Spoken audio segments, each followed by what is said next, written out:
Use it to escape the Campania and get the kind of life she deserved. The man stopped beside her table. Adele Morrissey?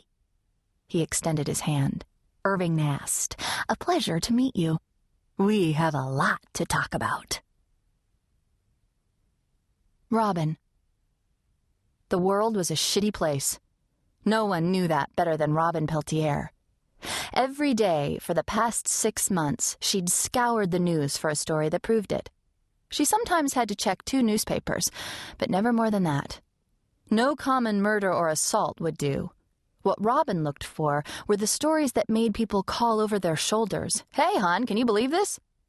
The ones you really didn't want to believe, because they supported a sneaking suspicion that this world was an ugly, fucked-up place where no one gave a damn about anyone else.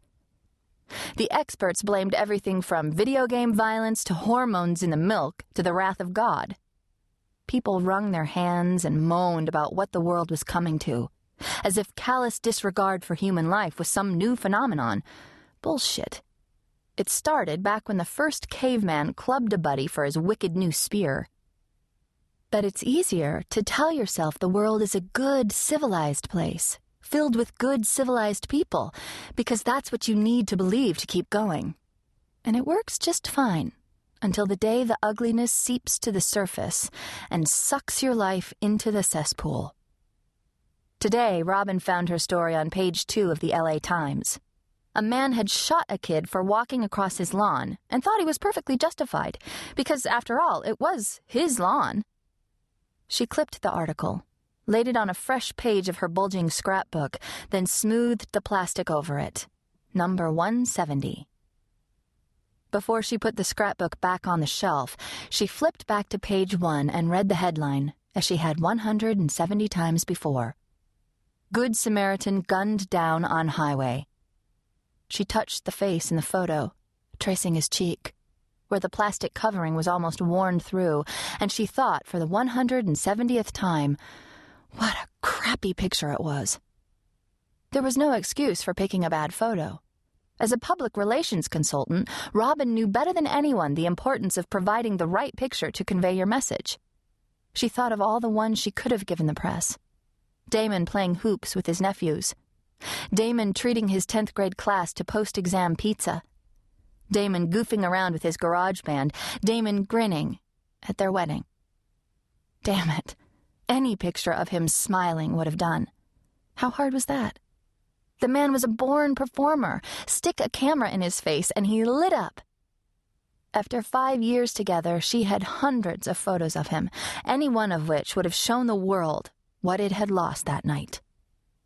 But when asked for a photo, she'd been dealing with the press, the police, the funeral arrangements, everyone clamoring for her attention, when all she'd wanted to do was slam the door, fall to the floor, and sob until exhaustion blessed her with sleep. She'd grabbed the first picture she could find, his somber college graduation shot, and shoved it into their hands. Robyn's cell phone rang. Diamonds are a girl's best friend. Portia had set up the ringtone. Not that Portia needed her own special one. These days, if Robyn's phone rang, it was almost always Portia, who kept her busier than her dozen clients back in Philadelphia. In this business, the only job crazier than doing PR for Paris Hilton was doing PR for the girl who wanted to be the next Paris Hilton. She put the scrapbook back on the shelf, then answered. "Finally," Portia breathed. "It rang like 10 times, Rob." 3, but Robyn knew better than to correct her. "Sorry, I was in the other room." Silence, as Portia contemplated the concept of being even momentarily cell phone free. "So, how was lunch with Jasmine?" Robyn asked. She braced for the answer and prayed if cleanup was required, it wouldn't involve posting bail this time. The tabloids called Jasmine Wills a frenemy of Portia's, but if there was any friend in the equation, Robyn had yet to see it. The 2 young women hadn't spoken since Jasmine stole Brock de Beers, the former boy band heartthrob who really had made Portia's heart throb. Robyn had warned Portia not to accept the invitation to a makeup lunch, but Portia had only laughed, saying Robyn didn't understand the game yet.